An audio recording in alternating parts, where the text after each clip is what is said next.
प्रेम ईश्वर रूप है, उसकी साधना उसी भाव से करनी चाहिए। स्वार्थ के निकृष्ट और निम्न धरातल पर उतरकर प्रेम की अभिव्यक्ति करना एक पाप है।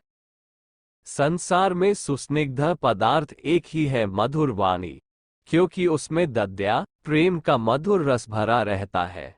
सोने चांदी का दान तुच्छ है, वह बेचारा उन कचनों की समता नहीं कर सकता जो हताशों को उत्साह प्रदान करते हैं, जो भटकों को राह पर लाते हैं, जो पाप की तपन से जलने वालों के मन में धर्म का जल छिड़कते हैं और जो अंधकार में भटकने वालों को प्रकाश प्रदान करते हैं।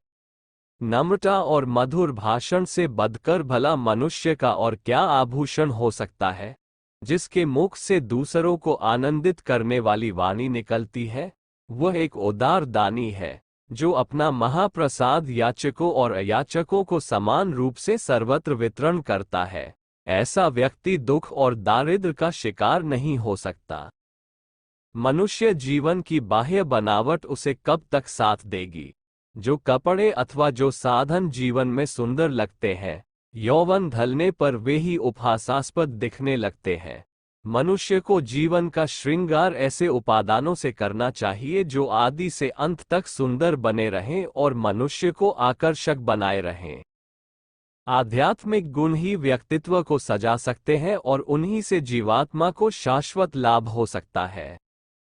शारीरिक विशेषताओं की ओर ध्यान रहते हुए सूक्ष्म आत्मिक गुणों का प्राप्त करना कठिन हो जाता है, इसलिए अपने व्यक्तित्व की विशेषताओं को भी परमात्मा का सौंप देते हैं।